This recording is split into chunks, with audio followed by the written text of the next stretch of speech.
Okay, so I wanted to talk a little bit about, my opponent was referencing high-capacity magazine clips. And one of the main purposes of the legislation passed last year was to limit it to 10 rounds. And they're saying that high-capacity clips don't really make a difference in killings.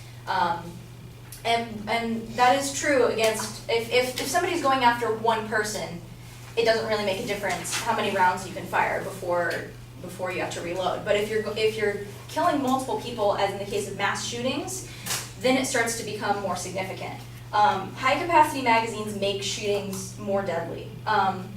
So the Law Center to Prevent Gun Violence assembled a lot of statistics talking about high-capacity rounds, or magazines. And so I'm just going to show you a few of those. Large-capacity magazines, some of which can hold up to 100 rounds of ammunition, significantly increase the shooter's ability to injure and kill large numbers of people quickly because they enable the individual to fire repeatedly without needing to reload. The time required to reload can be critical in enabling victims to escape and law enforcement or others to intervene. And there's a few examples of that here. The shooter who killed 20 children and 6 adults at Sandy Hook Elementary School in Newtown, Connecticut in 2012 equipped his assault weapon with 30-round magazines, which enabled him to fire 154 rounds in less than 5 minutes.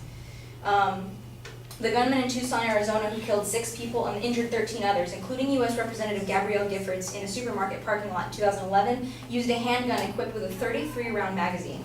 His shooting spree was only interrupted when he was tackled by a bystander as he finally stopped to reload his weapon.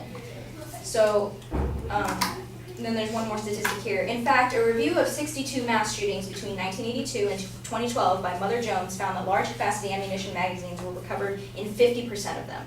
A review of mass shootings between January 2009 and January 2013 by Mayors Against Illegal Guns found that incidents where assault weapons or large-capacity ammunition magazines were used resulted in 135% more people shot and 57% more killed compared to other mass shootings. And I want to reiterate that all of this legislation was passed in response to a mass shooting.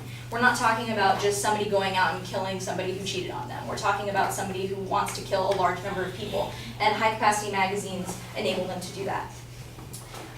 Guns also, especially ones that have the capability of firing a lot of rounds without reloading, make killing people much easier.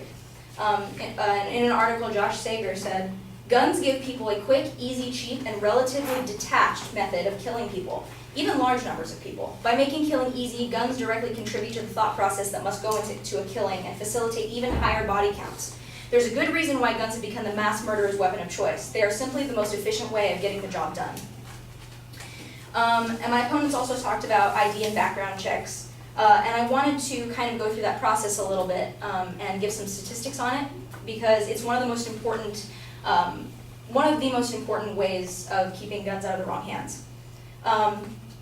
An article on the CNN Money by Rich Barbery says, "All federally licensed gun dealers must run checks on every buyer, whether a purchase is made in a store or at a gun show.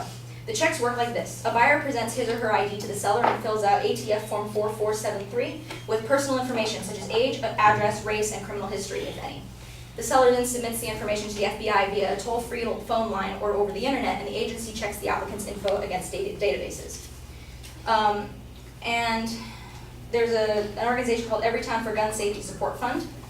They said, "Background checks are a central component of America's efforts to keep guns from criminals. Since their inception, they have blocked nearly 3 million gun sales to prohibited people." So clearly that's a very good way of stopping criminals from getting guns. And I just want to leave you with one last statistic from the Law Center to Prevent Gun Violence. Of the 5 states with the highest gun death rates, so basically what they did was they rated each state their level, the strength by the strength of their gun laws. They gave them a grade of A to F. Of the 5 states with the highest gun death rates, all of them have the weakest classification of gun laws, an F, and they don't require background checks. But on the other hand, the 5 states with the lowest death rate by guns all require background checks, and they have stricter gun laws, falling under either the A- or the B+ category. So I hope that shows that I don't know how to end things.